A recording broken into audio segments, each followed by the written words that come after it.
Olá, boa tarde. Sejam bem-vindos a mais uma edição de Mercado e Companhia. Vamos aos destaques de hoje, a partir de agora. O presidente dos Estados Unidos, Donald Trump, anuncia que não vai reduzir tarifas de produtos comercializados com a China. Nesta edição, você vai ver os impactos para o mercado agrícola brasileiro. E mais, a pesquisa Focus do Banco Central projeta dólar a R$ 5,00 no fim do ano. Apoiadores de Bolsonaro vão às ruas e fazem carreata em manifestação a favor do governo em Brasília. Frio derruba temperaturas e Santa Catarina registra geadas e temperaturas negativas. Santa Catarina, Paraná, a gente vai atualizar toda a situação daqui a pouquinho. E ainda o Ministério da Agricultura que estuda divulgar o novo Plano Safra na primeira quinzena de junho. Tudo isso e mais agora, o Mercado e Companhia já está no ar.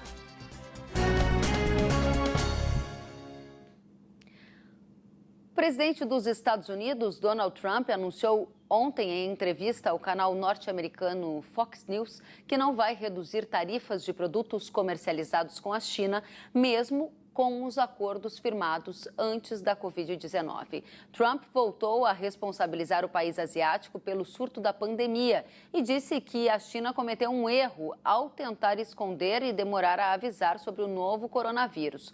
O presidente norte-americano disse ainda que em algumas regiões do país já é possível reabrir os negócios e manter as medidas de segurança contra a Covid-19. Segundo ele, até o fim do ano, uma vacina contra a doença estará pronta.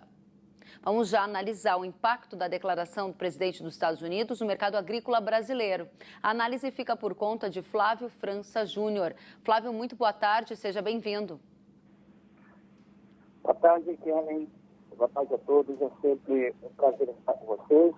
Pois é, Kelly, a gente não precisava disso, né? Tem tanto problema que a gente já está enfrentando nos últimos tempos. Ainda esse possível aí acirramento das tensões comerciais entre Estados Unidos e China.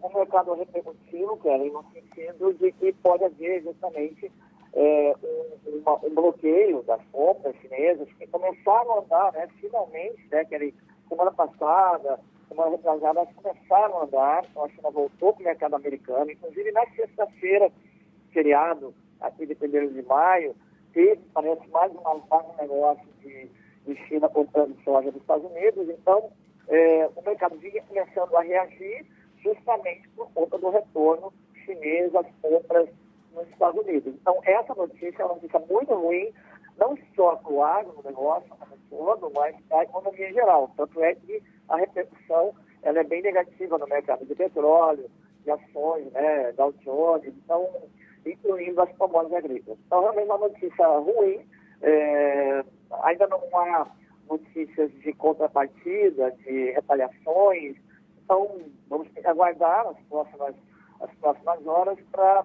descobrir qual vai ser o posicionamento da China. Mas realmente uma notícia ruim no mercado de soja, milho, que já estava começando a reagir no começo, até metade da semana passada. Agora, Flávio, me deixe entender por que você diz que essa notícia é ruim para o mercado da soja, porque, em outras palavras, o que a gente está vendo é uma sinalização de que a guerra comercial pode voltar a ter uma escalada. E eu lembro que em 2018, 2019, o fator guerra comercial foi um dos que mais incrementou preço em reais pago ao produtor brasileiro, por causa de uma demanda adicional da China dirigida aqui para o Brasil. Você não acha que esse seria um fator positivo para a formação de renda do brasileiro?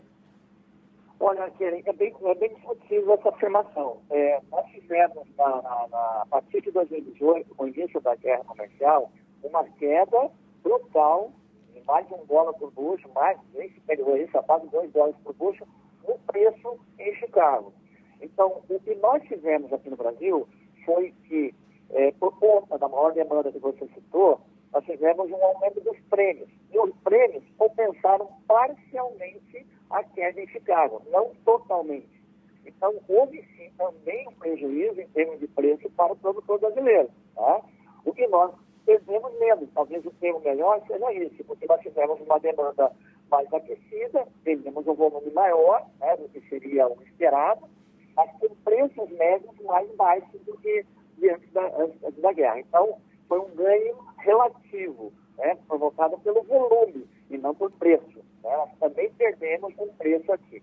Nesse momento, uma guerra comercial faria com que o acirramento, né, dessa guerra comercial, faria sim, e provavelmente aumentaria a demanda por produto brasileiro, mas nós não temos mais produto para vender. Esse é um grande problema. Então, nós não vamos ter ganhos adicionais assim, de volume, porque nós não temos mais soja, nossa soja está acabando. Nós estamos aí com o produtor já vendeu mais de 80% da safra e nós estamos com os nossos volumes de disponibilidade de soja da safra nova acabando. Então, não vai haver um salto nas nossas exportações, nós não temos soja para vender isso. Né? Agora, então, Flávio... não vejo ganho. Né? Não vejo ganho. Nós perdemos no preço e não ganharemos muito no volume. Agora, é claro que a sua análise, ela se refere, pelo que eu entendi, a efeitos imediatos na formação de preço da safra, que a gente pode dizer até de safra velha, dado que a gente já está com praticamente toda a safra colhida, né? No entanto, Flávio, me lembro que na época do acordo entre China e Estados Unidos, em janeiro deste ano, muitos analistas mencionaram que os impactos negativos para preço ao brasileiro, se viessem, estariam presentes no ciclo 2021. Se houver uma piora desse relacionamento entre Estados Unidos e China, não quer dizer que a gente vai ter uma tendência de longo prazo de preço firme, por exemplo, 2021, com negócios antecipados ainda sendo favorecidos também? Nesse aspecto, a pergunta que você fez lá no início era em relação à repercussão no mercado. Sim, claro. Mercado, né? Então, esse é o efeito negativo, dólar, Chicago e tal. No nosso caso aqui, a gente no imediato não ganha, porque não temos mais volume para poder adicionar nas vendas, né? Mas o raciocínio está certo.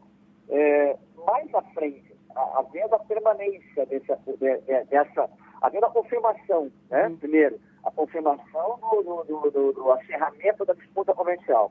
A China voltando a sair do mercado americano impacta para baixo em Chicago, o mercado americano vai para baixo novamente, e a gente teria, talvez, na sequência, para 2021, para 2022, um retorno, uma melhora da presença chinesa, com mais volume, e provavelmente ganharíamos nos prêmios. Pelo menos, eu diria que perderíamos menos, eu vou insistir nesse ponto. A gente não perderia tanto, porque a gente ganharia em cima de prêmios melhores. Né? Então, a raciocínio está certo. Longo prazo, ok. Nós temos que ver se até lá isso subir. A curto prazo, para esse momento, a notícia é ruim em todos os aspectos que eu consigo imaginar. Agora, para a gente finalizar esse ponto, em outras palavras, a Datagro considera que há um aumento da tensão sobre guerra comercial na mesa hoje, com resultados incertos para o agronegócio brasileiro. Essa é a análise que fica nesta segunda-feira, depois da fala do Trump? Isso aí. A gente ele tem uma fala, que tem provas em relação ao vírus, um monte de coisa, né, que a gente está filtrando aí nessas últimas horas, e o impacto é ruim. Então, o mercado fica de suspenso, e é um mercado que eu citei no início, ele estava em fase de recuperação, né? A demanda chinesa voltando a acontecer no mercado americano, era uma notícia boa para Chicago e, consequentemente, boa para o nosso preço aqui, o residual da safra que a gente tem para vender. Ficamos agora em aberto com uma possibilidade até de novas recuperações, se esse processo todo se confirmar, né, Karen? Se houver uma piora realmente na relação comercial entre os dois países. Manifestantes, apoiadores de Bolsonaro realizaram em Brasília ato a favor do governo federal. Vamos ver. Manifestantes saíram ontem às ruas de Brasília em apoio ao governo de Jair Bolsonaro. Filas de carros ocuparam as faixas do eixo monumental e bloquearam o trânsito próximo à Praça dos Três Poderes, que fica entre o Palácio do Planalto, o Congresso Nacional e o Supremo Tribunal Federal. Um grupo que estava a pé foi até o Palácio do Planalto. Lá, o presidente Jair Bolsonaro cumprimentou as pessoas que participavam do ato a favor do governo e também ajudou a estender uma bandeira do Brasil na rampa do Planalto. Alguns manifestantes seguravam faixas criticando o Congresso e os ministros do STF. Vamos agora à avaliação e análise do comentarista Alexandre Garcia. Muito mais importante que o próprio presidente é a manifestação do povo, né? Todo o poder emana dele, né? E em seu nome será exercido. O que a gente viu, e eu vi imagens de helicóptero, o eixo monumental cheio da torre de TV até o Palácio do Planalto, até a Praça dos Três Poderes. Isso significa, assim, sei lá, 5, 6 quilômetros cheios, né? Cheios de automóveis, né? E depois as pessoas foram se acumulando na Praça dos Três Poderes, que foi idealizada por Lúcio Costa exatamente para isso, para dar lugar a manifestações populares, né, entre os três poderes da República. E as pessoas foram se acumulando, foram para a frente do Palácio, o presidente estava em casa, no Palácio Alvorada, pegou a menina, a filha dele, a Laurinha, parece que tem 12 anos, e convidou a Laurinha para ir com ele, né? E ele apareceu. Quando ele apareceu no alto da rampa, foi aquela ovação, né? E as pessoas chegando, não houve ônibus fretado, não houve distribuição de sanduíche, todo mundo foi de graça, todo mundo foi por conta própria, né?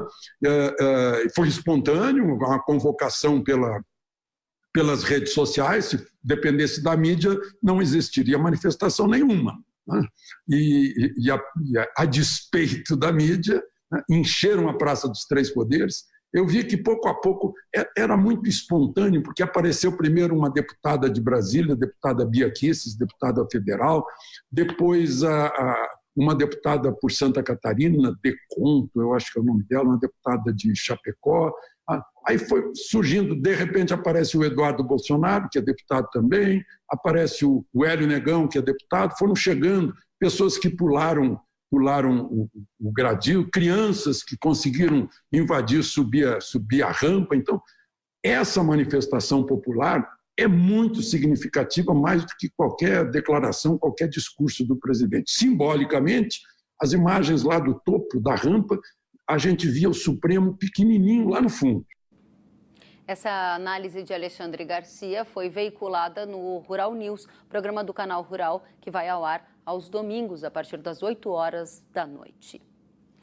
E um dia antes das manifestações em Brasília, o ex-ministro da Justiça, Sérgio Moro, prestou depoimento de mais de 8 horas à Polícia Federal.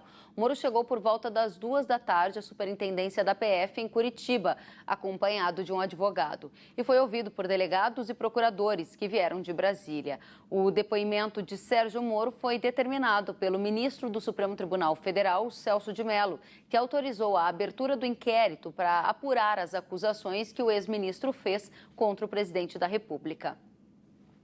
O delegado Rolando Alexandre de Souza vai assumir o cargo de diretor-geral da Polícia Federal. A nomeação foi publicada hoje em edição extra do Diário Oficial da União. Souza ocupava a Secretaria de Planejamento e Gestão da Agência Brasileira de Inteligência. A indicação do delegado ocorre após o Supremo Tribunal Federal suspender a nomeação e a posse de Alexandre Ramagem para a diretoria-geral da PF. Na decisão, o ministro do STF, Alexandre de Moraes, citou declarações do ex-ministro Sérgio Moro, que, ao deixar o cargo, acusou o presidente Bolsonaro de tentar interferir politicamente no órgão. O frio derrubou temperaturas no sul e foram registradas geadas e termômetros marcaram também 3 graus negativos. Vamos ver. Em Mangueirinha, no Paraná, o produtor de soja, Cleiton Heinten, nos enviou imagens do campo coberto por geada. Segundo Cleiton, a temperatura na propriedade foi de 2 graus na madrugada de domingo. Mesmo cenário registrado hoje na Serra de Santa Catarina, onde as temperaturas ficaram abaixo de zero.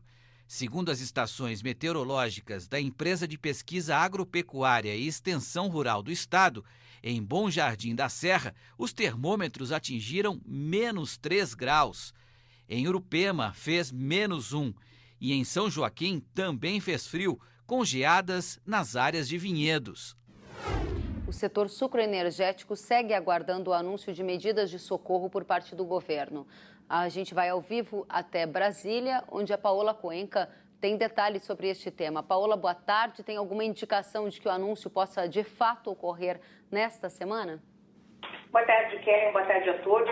Eu vou parafrasear o assessor direto do ministro de Minas e Energia, Bento Albuquerque, sobre isso, quando ele diz que existe a expectativa, mas não se pode ter uma previsão. O deputado federal Arnaldo Jardim, que também é presidente da Frente Parlamentar, que defende o setor sucroenergético, conversou comigo hoje e ele tem uma visão mais otimista. Ele acredita que até amanhã essas medidas elas devem ser anunciadas pelo governo federal. Só que esse otimismo não acontece também dentro do Ministério da Agricultura. Fontes que conversaram comigo disseram que não é possível dar uma previsão e nem dizer com certeza quais são as medidas que vão ser aprovadas, que serão anunciadas. Isso porque agora os planos estão na mão do ministro da Economia, Paulo Guedes, que debate, claro, todos os assuntos com o presidente da República, Jair Bolsonaro. Na última semana, a gente adiantou, por meio do deputado Arnaldo Jardim, que participou de conversas de secretários do Ministério da Economia, que eles estavam com um sinal verde ali, uma sinalização positiva para aumentar a CID sobre a gasolina em 20 centavos e também taxar a importação da gasolina em 15%.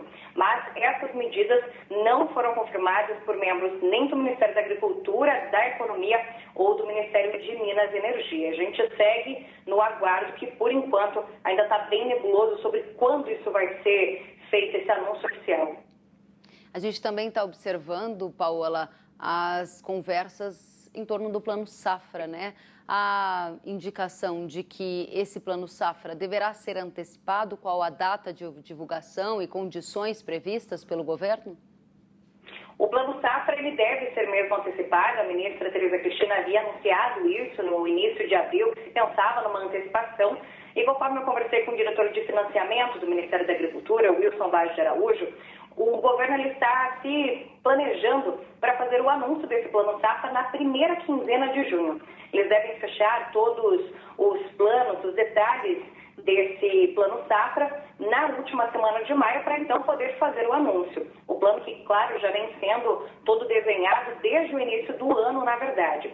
Como condições, é importante a gente lembrar que a ministra mesmo, Tereza Cristina, já falou que pretende aumentar os subsídios que são colocados pelo Tesouro Nacional até para tentar baixar os juros, que é uma demanda de todos os agricultores, baixar as condições de juros do crédito rural. Ela está fazendo um pleito para que o que antes era de 10 bilhões de subsídios suba para 15 bilhões e também um aumento da subvenção que é entregue para o seguro rural, que está em cerca de 1 bilhão e para o próximo ano, para 2021, ela espera que seja de 1,5 bilhão.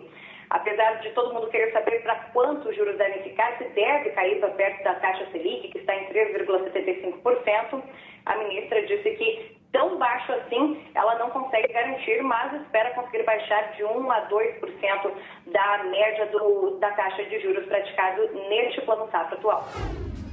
Sentiu falta de algum conteúdo? Acesse canalrural.com.br.